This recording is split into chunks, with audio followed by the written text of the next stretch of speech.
बांस का गांव। रनकपुर एक बहुत ही खुशहाल गांव था। यहाँ के लोग बहुत ही सीधे और मेहनती थे। ज्यादातर गांव वाले खेती करते थे। अरे भाई संजीव, कल तेरे खेत पूरे जुते नहीं थे। चल आज जोत देते हैं। हाँ भाई चलो, आज मेरे खेतों का काम खत्म करेंगे और कल तुम्हारे वाले का कर लेंगे। अरे नहीं नहीं, कल मनोज की मदद करेंगे और फिर आखिर में मेरा खेत जोत देंगे। रनकपुर के लोग एक दूसरे की मदद करने में विश्वास रखते थे और शायद यही कारण था कि रनकपुर बहुत ही खुशहाल था। यहाँ की औरतें भी एक दूसरे से मनमुटाव नहीं रखती थी। अरे पूनम, घर पे है क्या? जी दीदी आई। ये ले, सुबह खीर बनाई थी। मुन्ना को बहुत पसंद है ना, तो सोचा मनोज के लिए भी ले आऊं। तेरे ब्याह से पहले वो अक्सर मेरे घर खीर खाने आता था। उसे मेरे हाथों की खीर बहुत पसंद है। बहुत अच्छा किया दीदी, एक मिनट ठहरिए। पूनम भीतर गई और कुछ लेकर आई। कल मैं बाजार गई थी और वहाँ मुझे मुन्ना के मनपसंद बताशे मिले। आप उसे ये दे दीजिए। ठीक है। गांव के बुजुर्गों को अपनी परवरिश पर नाज था। हमारा गांव कितना खुशहाल है, होगा कैसे नहीं। ये सब हमारे संस्कार है। अब वो तो है, बच्चों में आपस में इतना प्रेम है कि ये सब एक साथ एक ही परिवार की तरह रहते हैं। हाँ, एक बड़ा परिवार, रनकपुर परिवार। कहते हैं ना, खुशियाँ ज्यादा दिन नहीं टिकती, और इनके साथ भी यही हुआ। एक रात तेज आंधी चलने लगी। आंधी के साथ तूफान चल पड़ा। गांव वाले डर गए। बचाओ, कोई मुझे बचाओ। जगह जगह पेड़ और घर गिरने लगे। सबको गांव के मंदिर ले आओ, अब भगवान ही हमारी रक्षा करेंगे। गांव के मर्द सभी को मंदिर तक ले जाने लगे। गांव का मंदिर बहुत ही पुराना था और ये मंदिर एक गुफा के अंदर बना था। बाहर हो रहे आंधी तूफान का मंदिर पर कोई असर नहीं था। गांव के सारे लोग मंदिर के अंदर सुरक्षित थे। लगातार कई घंटों तक आंधी तूफान थमा नहीं। एक एक करके गांव के सारे घर जमींदोज हो गए। अगली सुबह जब आंधी थम गई तो गांव वाले गुफा वाले मंदिर से बाहर आए और अपने गांव की हालत देखकर रो पड़े। हे भगवान, ये क्या हो गया? तुझसे हमारी खुशी नहीं देखी जाती क्या भगवान? अब हम क्या करेंगे? क्या कर सकते हैं? एक बार फिर सब चीजों को शुरुआत से शुरू करना पड़ेगा। लेकिन हम खाएंगे क्या? हमारी तो फसल ही बर्बाद हो गई। भगवान हमारी मदद करेंगे। हम यूं ही हार कर नहीं बैठ सकते। हमें खुद ही अपनी परिस्थिति बदलनी होगी। हाँ बेटा, हम सबको मिलकर एक बार फिर से रनकपुर बनाना होगा। गांव वाले चिंतित थे, पर वो जानते थे कि अब उन्हें एक दूसरे का साथ देना होगा। मुन्ना, तुम खेतों में जाकर देखो, जो कुछ भी बचा हो वो समेट लो। मैं और संजीव जंगल जाते हैं। हमें सर पर छत बनाने के लिए लकड़ियाँ लगेगी। हम औरतें भी खाना बनाने की चीजों का इंतजाम करती हैं। हम भी तुम्हारी मदद करेंगे अशोक। ठीक है काका। गांव वाले अलग अलग काम में बट गए। मनोज के साथ कुछ लोग खेतों में अच्छी फसल निकालने गए। अशोक, संजीव और काका जंगलों की ओर चले गए। काका, सोचा नहीं था कभी ऐसा होगा। होनी को कौन टाल सकता है अशोक। लगता है भगवान हमारी परीक्षा ले रहे हैं। हम छत कैसे बनाएंगे? हमारे जमाने में तो बांस के घर बनाना सबसे आसान काम था। हमें भी वैसे ही बांस का घर बनाना चाहिए, जिससे जल्द से जल्द गांव वालों के सर पे छत हो। जी काका, यही सही रहेगा। और इस जंगल में बांस के पेड़ भी हैं। मुझे पता है वो कहाँ हैं। अशोक उन लोगों को बैम्बू के पेड़ों के पास ले आया। अरे वाह, इतने सारे बैम्बू के पेड़, इससे तो हम पूरा गांव बना सकते हैं। पर इतने सारे पेड़ काट कर गाँव बनाने में हम सबकी खटिया खड़ी हो जाएगी। चिंता मत कर संजीव, हम सब एक दूसरे का साथ देंगे और देखना जल्दी ही गांव बन जाएगा। तीनों ने मिलकर बैम्बू काटने का काम शुरू किया। बैम्बू मोटे मोटे थे, जिन्हें काटने में उन तीनों के पसीने छूट रहे थे। एक बैम्बू काटने में इतनी मेहनत, बाप रे। अभी मैं काटता हूँ, तू थोड़ा आराम कर। ठीक है। वो लोग बारी बारी बैम्बू काट रहे थे। कई घंटे बीत गए, पर अब तक कुछ ही बैम्बू काट पाए थे। थोड़ी देर में अंधेरा होने वाला है। वो आखिरी मोटा वाला बैम्बू काटते हैं और फिर गांव लौट चलते हैं। ठीक है काका। तीनों मिलकर एक मोटा वाला बैम्बू काटने लगे। तीनों थके हुए थे पर फिर भी अपनी पूरी ताकत से बैम्बू काट रहे थे। बैम्बू आधा ही कटा था कि उसमें से खून बहने लगा। ये क्या? रुको! उन लोगों को किसी औरत के रोने की आवाज आने लगी। मुझे मत काटो, मुझे दर्द हो रहा है। क्षमा कीजिए, हम किसी को नुकसान नहीं पहुंचाना चाहते थे। तूफान में हमारा गांव बर्बाद हो गया। बस घर बनाने के लिए बांस काटने आए थे। हमें क्षमा कर दीजिए। तभी उनके सामने बांस की देवी आई। बांस की देवी के तेज से जंगल प्रकाशित हो गया। देवी ने सबसे पहले उस बांस के पेड़ को ठीक किया। खून बहना बंद हो गया और रोने की आवाज भी थम गई। क्षमा कर दीजिए देवी, हमें पता नहीं था।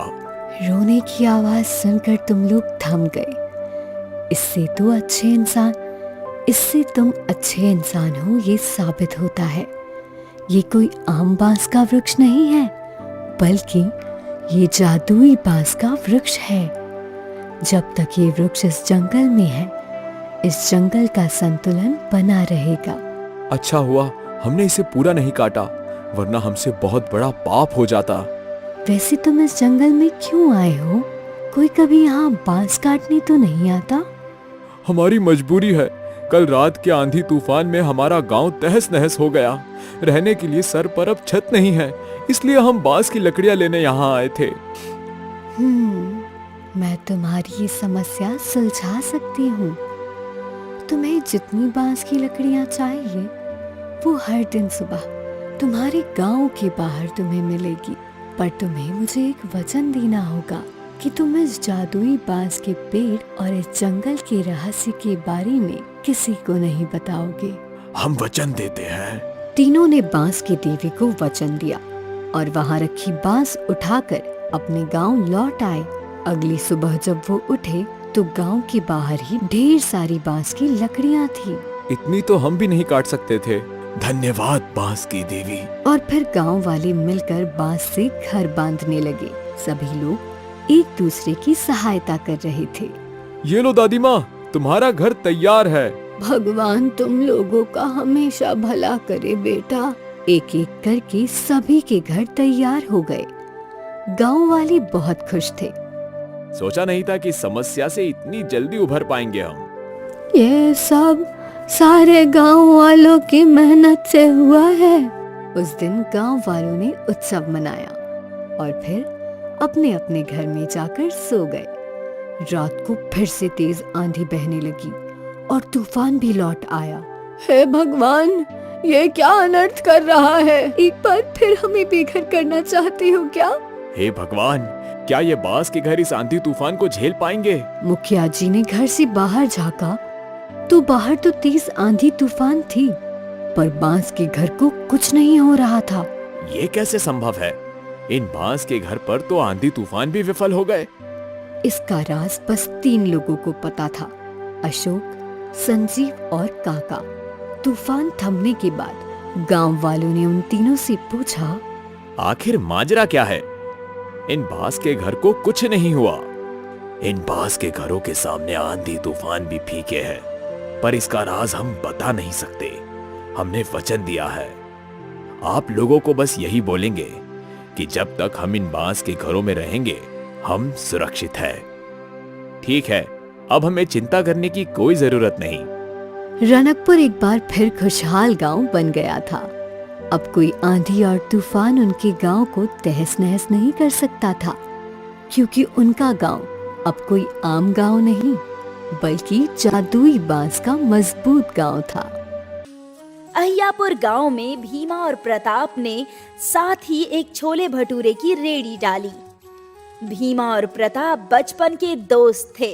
वो दोनों मिलकर काम किया करते थे और मुनाफा भी आधा आधा बांट लेते थे। ये ले भाई, इस महीने का आधा मुनाफा।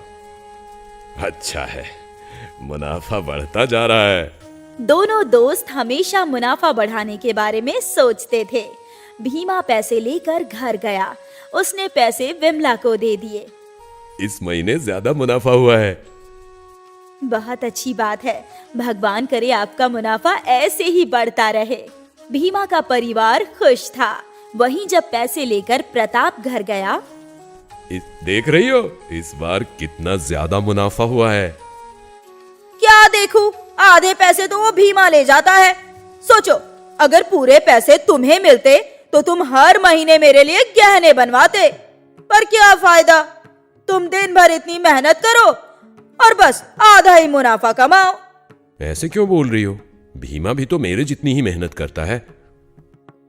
हाँ, पर रेडी आपकी, पैसे आपके और आधा मुनाफा वो कमाए। ये तो गलत बात है ना। इससे तो अच्छा होता कि आप उसे पगार देते। ऐसा तो मैंने कभी सोचा ही नहीं। कैसे सोचेंगे?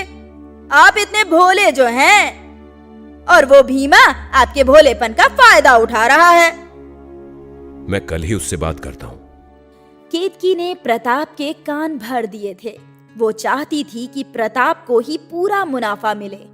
अगली सुबह जब दोनों ने रेड़ी खोली, सुन भाई, ये रेड़ी मेरी है। इस व्यापार के लिए पैसे भी मैंने लगाए, तो इस नाते ये व्यापार सिर्फ मेरा हुआ। अगर तुझे यहाँ काम करना है तो मैं तुझे तनख्वाह दे सकता हूँ, पर मुनाफे में भागीदारी नहीं। ये अचानक तुम्हें क्या हो गया भाई? मेरी आंखें खुल गई है। तू मेरे भोलेपन का फायदा उठा रहा है। भाई, इस व्यापार को बनाने में मैंने कितनी मेहनत की है। तूने जो मेहनत की उसके पैसे तुझे मिल गए, लेकिन ये ठेला मेरा है। तुझे जमता है तो पगार पे काम कर ले। नहीं भाई, अब मैं यहाँ काम नहीं कर सकता। तो जा, चलता बन। मुझे भी तेरी कोई जरूरत नहीं है। मैं किसी और को नौकर रख लूंगा। ये बात सुनकर भीमा निराश हो गया। वो उदास होकर घर चला गया। घर पहुंचकर उसने अपने परिवार को ये बात बताई। पता नहीं आज अचानक प्रताप भाई को क्या हो गया। वो मुझे नौकर की तरह काम करवाना चाहता है। मैं सब जानती हूँ। ये सब उसकी पत्नी का किया धरा है। कोई जरूरत नहीं है उसके पास नौकरी करने की। आपको कोई ना कोई काम जरूर मिल जाएगा। हाँ, उम्मीद तो है। चलो मैं बाजार में काम देख कर आता हूँ। भीमा बाजार में गया और कई दुकानदारों से काम के बारे में बात की, पर किसी के पास भीमा के लायक कोई काम नहीं था। भीमा उदास हो गया। सांझ होते ही भीमा घर लौटा। भीमा का चेहरा देखकर विमला समझ गई थी कि उसे कोई काम नहीं मिला है। आप चिंता मत कीजिए, अगर आपको आज काम नहीं मिला है तो कल मिल जाएगा। थोड़ा सब्र रखिए। अगले कुछ दिनों तक भीमा यहाँ वहाँ काम की तलाश में घूमता रहा, पर उसे कहीं कोई काम नहीं मिला। यहाँ प्रताप ने एक बावर्ची को काम पर रख लिया था और उसका छोले भटूरे का ठेला पहले से भी अच्छा चल रहा था। एक शाम की बात है। तो हमारे बचत के पैसे भी खर्च हो रहे हैं। मुझे जल्द से जल्द कोई काम ढूंढना ही होगा। मिल जाएगा। कैसे मिलेगा? मुझे छोले भटूरे के सिवा कुछ बनाना आता ही नहीं है। तो पापा, आप वही बनाइए। क्या? सही तो कह रही है बच्ची। आप भी अपने छोले भटूरे की रेडी डाल दीजिए। रेडी खोलने के पैसे तो है ही हमारे पास। पर मैं अकेली रेडी कैसे संभालूंगा? मैं और शीतल है ना, हम आपकी मदद कर देंगे। और क्या पता, अगर भगवान की कृपा रही तो आपकी रेडी बहुत मशहूर हो जाएगी। हाँ, रेडी तो मैं खोल ही सकता हूँ। विमला ने भीमा को प्रोत्साहित कर दिया। अब वो खुद की छोले भटूरे की रेडी खोलने वाला था। कुछ दिनों बाद भीमा ने गांव के बाजार के बीचों बीच अपनी छोले भटूरे की रेडी लगाई। उसकी पत्नी विमला भी उसकी मदद कर रही थी। विमला भटूरे तल रही थी। अरे आओ आओ, स्वादिष्ट और गर्मा गर्म छोले भटूरे खाओ। आओ आओ। भीमा की आवाज गांव वालों के लिए जानी पहचानी थी, इसलिए गांव वाले तुरंत उसकी रेडी पर आ गए। अरे भीमा भैया, आप खुद अपना बिजनेस खोल लिए। लगाइए एक प्लेट छोले भटूरे। जी। भीमा ग्राहकों को छोले भटूरे देता गया। भैया, आपके हाथ के छोले भटूरे की बात ही अलग है। हम तो ये स्वाद मिस कर रहे थे। भीमा खुश था कि गांव वाले उसके ठेले पर छोले भटूरे खा रहे थे, पर ये बात जब प्रताप को पता चली। अच्छा, तो अब ये मेरा धंधा खाना चाहता है। अब इसे बताता हूँ मैं। प्रताप ने छोले भटूरे का दाम 30 रुपए से घटाकर 20 रुपए कर दिया। अब सारे गांव वाले यहीं आएंगे। अब आएगा मजा। प्रताप के दाम घटते ही गांव वाले उसकी रेडी पर जाने लगे। प्रताप का प्लान काम कर रहा था। अब भीमा परेशान हो गया। 20 रुपए प्लेट बेचकर उसे बहुत ही कम मुनाफा होने वाला था। अब क्या करें? 20 रुपये में प्लेट तो नहीं बेच सकते ना। थोड़ा सब्र करते हैं, हो सकता है कि 1-2 दिन में वो भी दाम बढ़ा दे। 20 रुपए प्लेट में तो उन्हें भी नहीं जमेगा। हाँ, हो सकता है। वैसे भी गांव वालों को मेरे हाथ के छोले भटूरे पसंद हैं, तो वो यहाँ जरूर आएंगे। भीमा ने दाम नहीं घटाए और इस वजह से भीमा के ठेले पर बहुत कम ग्राहक आ रहे थे। भीमा और विमला परेशान थी। ऐसे ही 1 हफ्ता बीत गया और उनकी कुछ खास कमाई नहीं हुई थी। अब तो हमें कुछ ना कुछ करना ही पड़ेगा। पर क्या करें? तभी उनके ठेले पर एक फकीर आता है। अल्लाह के नाम पर कुछ दे दे बेटा, बहुत भूख लगी है। आप बैठिए बाबा, मैं भटूरे छानती हूँ। विमला ने भटूरे बनाए और भीमा ने छोले भटूरे फकीर बाबा को दे दिए। फकीर काफी भूखा था। उसने फटाफट सारा खाना खा लिया। और लाऊं बाबा? नहीं बेटा, बहुत है। मेरी भूख शांत हो गई। तूने इस गरीब का पेट भरा है। अल्लाह तेरा भला करे। तू इतना परेशान क्यों है बेटा? अब क्या बताऊं बाबा, गांव में एक और छोले भटूरे वाला है। उसने छोले भटूरे का दाम घटा दिया और सारे गांव वाले वहीं जा रहे हैं। मुझे लग रहा है ये धंधा बंद करना पड़ेगा बाबा। चिंता मत कर, ऐसा कुछ नहीं होगा। तूने मुझ गरीब का पेट भरा है। अल्लाह तेरा दामन हमेशा भरा रखे। ऐसा कहकर उस फकीर ने अपने बोतल का थोड़ा सा पानी तेल की कढ़ाई में डाल दिया। आपने तेल में पानी क्यों मिलाया बाबा? ये कोई ऐसा वैसा पानी नहीं है, जादुई पानी है। अब से तू जो भी इस कढ़ाई में बनाएगी उसका आकार बड़ा हो जाएगा। विमला ने एक भटूरा तेल में डाला और डालते ही वो भटूरा कढ़ाई जितना बड़ा हो गया। हे भगवान! इससे तेरी सारी परेशानियां सुलझ जाएगी बेटा। अल्लाह मालिक, मैं चलता हूँ। फकीर बाबा विमला और भीमा को आशीर्वाद देकर चले गए और बड़े बड़े भटूरे देखकर गांव वालों की भीड़ लग गई। इतने बड़े भटूरे मैंने आज तक कभी जिंदगी में नहीं खाए। भीमा ने दाम बढ़ाकर 50 रुपए कर दिए। फिर भी ग्राहकों की भीड़ बढ़ती ही जा रही थी और यहाँ प्रताप अपने नौकर पर चिल्ला रहा था। अबे, उस भीमा की तरह बड़े बड़े भटूरे बना। मालिक, मैंने बहुत कोशिश की पर बन ही नहीं रही। मुझे नहीं पता, तू कुछ भी करके बना वरना तुझे काम से निकाल दूंगा। प्रताप के नौकर ने बहुत कोशिश की पर उसके बड़े भटूरे फूलते ही नहीं थे। धीरे धीरे प्रताप के ठेले पर ग्राहक कम हो गए और भीमा के ठेले पर बहुत ग्राहक बढ़ गए। दूर दूर से लोग भीमा के बड़े छोले भटूरे खाने आने लगे। भीमा मशहूर हो गया और अमीर भी। अब उसके दोनों बच्चे इंग्लिश मीडियम स्कूल में पढ़ाई कर रहे थे।